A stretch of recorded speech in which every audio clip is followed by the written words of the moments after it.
Hello, it's Jim Hutchens for the Jerusalem Connection Spot Report for this week. Let me wish you Shana Tova, a good year, Happy New Year, and may there be a special manifestation of God's favor on you and yours during this 2015. With regard to Israel, the year started out with a bang. The Palestinians brought a draft resolution, before the United Nations Security Council that would establish Palestine as a state. The draft resolution, which was introduced by the country of Jordan on behalf of the Palestinians, set a one-year deadline for negotiations with Israel. It established targets for the Palestinian sovereignty, including a capital in East Jerusalem, which of course would require Jerusalem to be divided, which, by the way, President Netanyahu has said will never happen. There won't be a divided Jerusalem. And it called for a full and phased withdrawal of Israeli forces from the West Bank, namely Judea and Samaria, biblical Judea and Samaria, by the end of 2017. There are 15 members of the Security Council. It takes 9 votes to pass a resolution. They were only able to receive 8. The United States and Australia voted against it, and there were 5 abstentions, so it didn't pass. However, that has not stopped the Palestinians.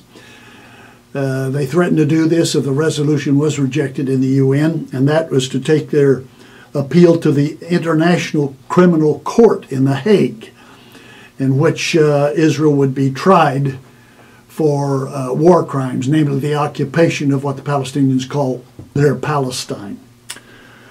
Prime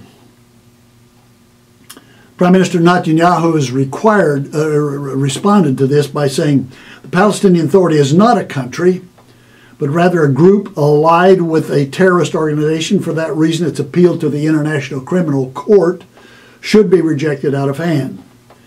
He said, "We expect the International Criminal Court to completely reject the hypocritical act by the Palestinian Authority, because the Palestinian Authority is not a state, it is an entity in alliance with a terrorist organization, Hamas, that commits war crimes. In a fair court of justice, the Palestinians would be far more at risk in the World Court, as evidence against them would be presented by Israel. However, we cannot fully expect this international court to be totally unbiased." Prime Minister Netanyahu also said the Palestinian Authority has chosen to take a path of confrontation with Israel, and we will not sit idly by.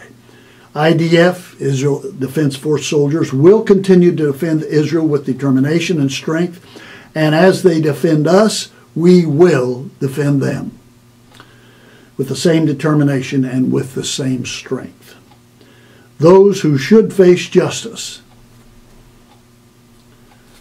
and this is true truth, those who should face justice are the heads of the Palestinian Authority who signed a covenant with the war criminals of Hamas.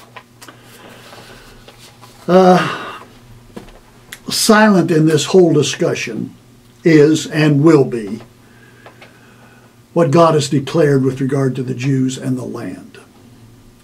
It's cited from Genesis throughout the Hebrew Scriptures and reiterated even in the New Testament as well.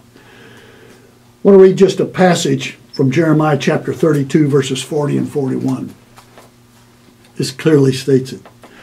God says, "I will make an everlasting covenant," not an ever-ending, eternal covenant. It never ceases. It's irrevocable.